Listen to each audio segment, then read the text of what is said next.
All right, now, and please welcome to the program the famous Stonewall Jackson. Stonewall, how are you? Oh, great, Paul. So you're back. Oh, yeah. I'm glad to hear from you, and I'm always interested in the young fellas that's interested in traditional country music.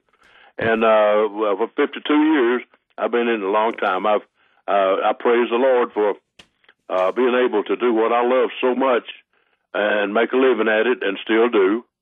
We just did a nice long tour of Ireland, and it all went well. Had great crowds. And Jim Ed Brown, you've heard of him? Oh yeah, sure, Jim Ed. Vernon Oxford. Vernon Oxford. I don't know if he's known over here that strong, but he is really well loved over there. And we could just headline him, let him do about half of the show, I think. I was calling him Vernon Presley. Well, I'd like to thank you so much for appearing here on the show. It's a true honor to have you. I'm glad to be here. Well, and if you have some questions, I'll be glad to answer them. And if you want me to tell you a few things, I'll be glad to do that. I'm proud to be on your show. Oh, sure. Thank you. I guess maybe we'll start sort of towards the beginning. How old were you when you first learned how to play the guitar? Well, I first started out, I was just a young teenager, 11, 12 years old. I kind of started, I started out writing poetry. And then when Hank Williams came along, I got interested in the country music, and of course we listened to the Grand Ole Opry a lot. And I listened to Eddie Arnold records every chance I got, and that type of thing. We had a few people around, older guys than myself, and they played guitar and stuff, and so I'd hang around with them, and I wanted to be in it so much when they were singing along, I'd even whistle along before I was big enough to or had a guitar of my own or anything. I just loved to be part of it, and the poems kind of turned into songs, and I went on along and went in service, and still I was writing songs. Came back out, and I was still writing songs. I would perform whenever I had a chance. When I was in service, I was fortunate enough that the captain had a nice guitar. I didn't have a decent guitar, and he had a Chet Atkins, that big J200 Chet Atkins special, and he let me use that because he had heard me writing some songs. You kind of write about where you're at, and this stuff was interesting to the sailors, and so I'd do a little 10-minute thing before the movie up on the deck, and that went on till I came out and went back down to South Georgia and farmed for a while, for a couple of years, and I came up to Nashville with my songs, just hoping to get some songs cut by other artists, and I had a great surprise. I wish everybody got that fortunate. I didn't know anybody here, but I auditioned some songs at a publishing company, and they called the Grand Ole Opry about me, and that's why I love the Grand Ole Opry so much. And they signed me up the very next day. I auditioned. They sent me up there, and I auditioned, and they signed me up as a regular member. I've been there ever since. And that's kind of how things went along, And so you we've been fortunate enough to sell a lot of records. I've had 2 or 3 songs in the pop field, but I'm basically hard country. And I had a song that was #1 in all fields called Waterloo. I was even 11 with it in the soul field.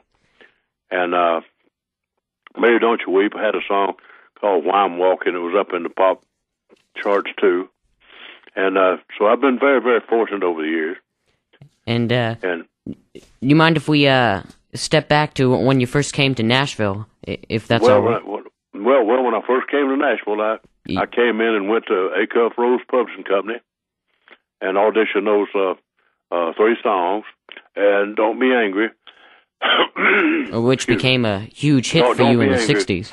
Yes, and it's still my most requested song.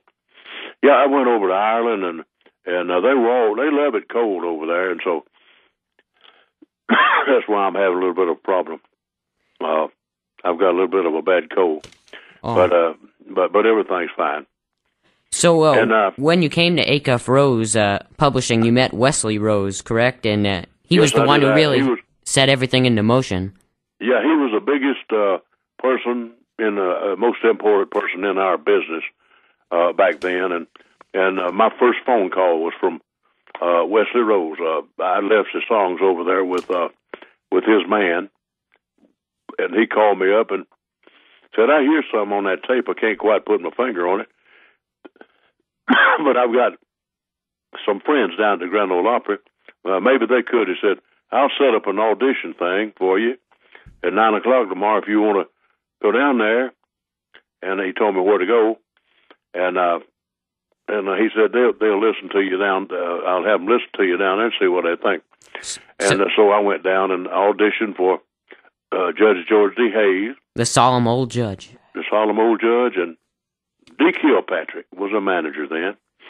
And they went down. They left me and went down the hall. I thought they were going after the guard to throw me back out of there, but they came back and got me and took me down. Had me sing the songs again, of course, for Mr. Kilpatrick. He was a manager at that time, and they took me down the hall and pulled out a drawer and pulled a contract out and had me sign it. And I've been a regular member of the Grand Ole Opry ever since, and I'll be working the Grand Ole Opry as long as I feel like I'm able to do my songs justice and everything. So that's the kind of fair way to do it. And you became the first and I believe the only unknown artist ever signed to the Grand Ole Opry, just from coming into town. I'm the only one ever that ever happened to. I would ask Judge Hayes. I said, "How do you handle that?" And he said, "Well, if I think they don't quite measure up," he said, "I tell them to go back and practice some more." and then maybe the next time he'd come around, but they never have signed anybody before or since that. They just came in like off the farm and didn't have a radio show or some sort of background in entertaining. No more than I had. Was maybe practicing and writing on my songs and stuff like that. That's about all I had. I was just a working type, you know. Yeah. And your first performance on the Opry was in November of '56. And I came here right about on my birthday. I was born the 6th of November, 1932. And so the way it is, I can celebrate my anniversary at the Grand Ole Opry and my birthday at the same time because they're no more than a week apart. And so that's kind of nice. You can do that and get it over with. Happy belated birthday. Thank you. Oh, you're welcome. And I always like to ask this question to the Opry members that come on the show. Do you remember who first introduced you your first night there? They got the Texas Troubadours together, and had me to go over my stuff on Friday morning. They signed me to the Opry on Thursday, and they went over the song with me and made sure everything was in meter and stuff like that. And of course, I did "Don't Be Angry," and it's just kind of been a buddy all these years. I auditioned with it, and if I go back out for an encore, I just sing "Don't Be Angry" a second time. And sure. But anyway, I went on. Ernest Tubb put me on that night, and I encored 4 times. And he'd say, "Well, dear, I believe you better do a little bit more of that one." So I'd go back up. And so that's kind of the way it started. I was scared to death, but that helped me some because that helped me to believe in myself a little bit more, and like that you wouldn't be so nervous, you know. And even now, I still have just enough stage fright to keep me alive and to keep me awake. Well, I'll try to do a good job, if you know what I mean. Yeah. I still got a great respect for the audience, you know what I mean.